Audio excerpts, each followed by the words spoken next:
Bab 409. Semua orang tahu kalau urinoir di kamar mandi pria memang mengiritasi, tapi tidak akan berakibat fatal jika dijilat. Tetapi jika 5 kg parfum turun, tubuh mereka tidak akan bisa menutupinya. Meski Barenaway dan Wendy sombong, tak satu pun dari mereka ingin mengolok-olok hidup mereka. Selama mereka bertahan, menjilati urinal bukanlah apa-apa.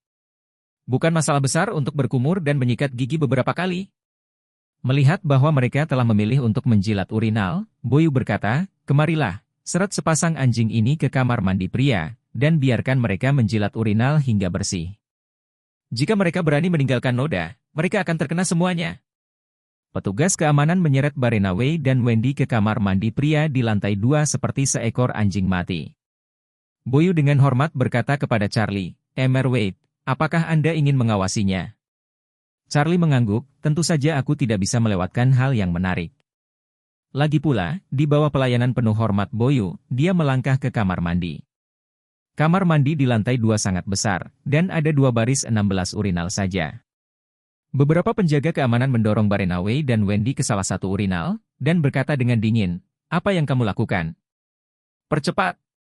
Barenaway dengan gemetar menjulurkan lidahnya, tapi dia tidak pernah berani bergerak maju. Meskipun kamar mandi Brilliant Clubhouse cukup bersih, bagaimanapun juga itu adalah urinoir. Biasanya kamar mandi memiliki efek aromaterapi. Anda tidak bisa mencium sesuatu yang terlalu menjengkelkan dan bertanya, tetapi ketika Anda mendekati urinal, Anda masih bisa mencium bau urin yang kuat. Ini membuat Barenaway merasa mual. Wendy juga pingsan karena rambutnya yang menjijikkan. Baunya sangat menyengat hingga dia hampir pingsan. Melihat keduanya masih saling bergesekan, Boyu berkata dengan dingin, "Kalau kamu tawar-menawar lagi, biar ku biarkan kamu jilat toilet." Keduanya gemetar ketakutan. Barenaway mengumpulkan keberanian pertama, mencondongkan tubuh ke depan ke urinoir porselen putih, menjulurkan lidahnya, dan menjilat ujung lidahnya sampai dia mengkliknya, dan kemudian dia muntah dengan menjijikkan. Wendy yang berada di samping hanya bisa belajar sesuatu, memejamkan mata dan dengan lembut menjilat urinal.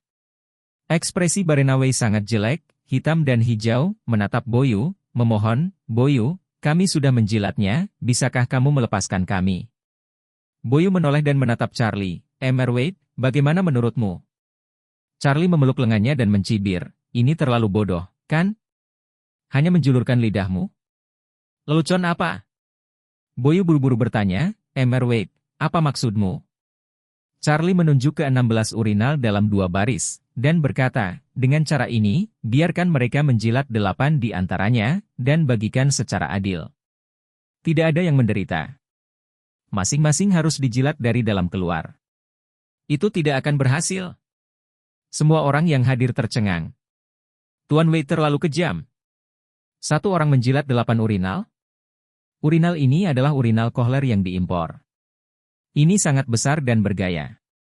Tingginya hampir 1 meter, belum lagi 8 jilatan.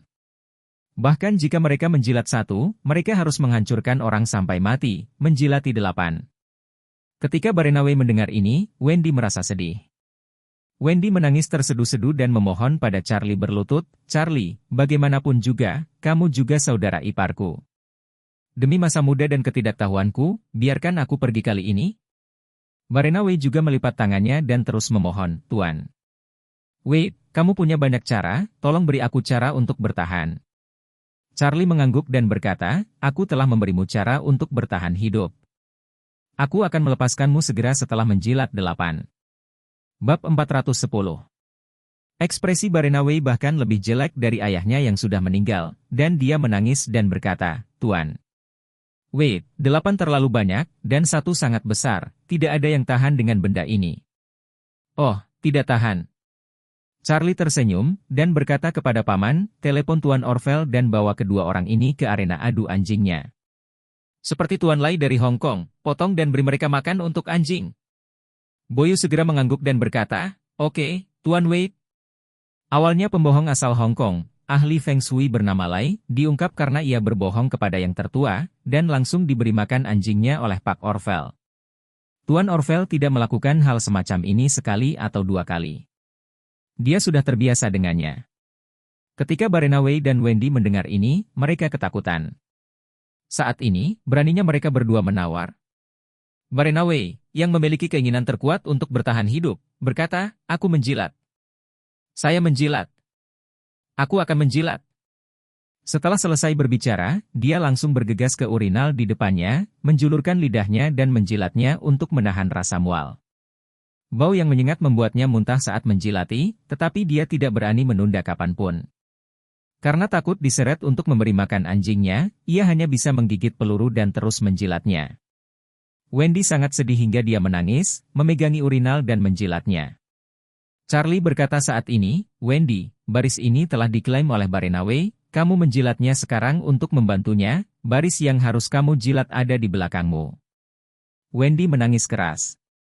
Ternyata jilatannya tadi sia-sia, jadi dia hanya bisa menangis sambil merangkak ke barisan belakang sambil memegang urinal dan menjilatnya. Ini benar-benar penghinaan terbesar yang dia derita dalam hidupnya, dan penyiksaan terburuk yang dia derita dalam hidupnya. Charlie tidak ingin tinggal di sini untuk menghargai seni pertunjukan mereka, dan berkata pada Boyu, ingat, kamu harus membiarkan mereka menjilat bersih sebelum melepaskan mereka. Boyu dengan cepat berkata, Tuan. Wait, jangan khawatir, saya akan melihat mereka secara pribadi. Charlie mengangguk, berbelok langsung ke lift pribadi, dan pergi ke lantai 18. Boyu secara pribadi menyuruhnya pergi, tidak berani bersikap tidak hormat.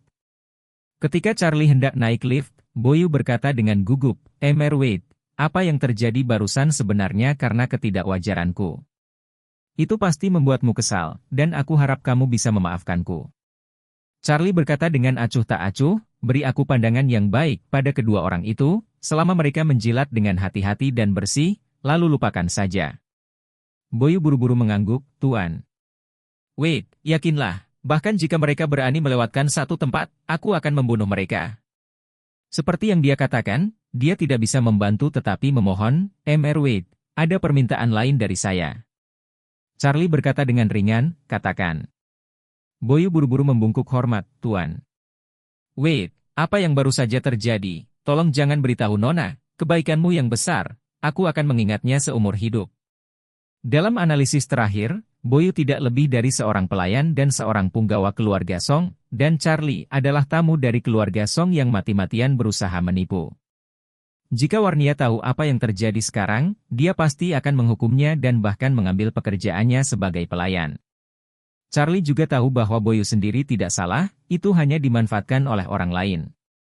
Melihat bahwa sikapnya sangat benar, dia mengangguk dan berkata, Oke, saya akan membantumu kali ini untuk saat ini. Ada yang bisa dilakukan, jangan salahkan aku karena bersikap kasar padamu.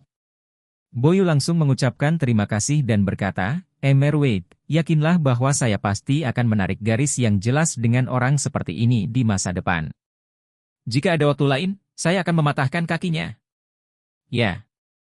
Charlie mengangguk samar, melambaikan tangannya, dan berkata, Oke, kamu pergi. Baru kemudian Boyu menyembah dan berkata, Terima kasih, Tuan Wade.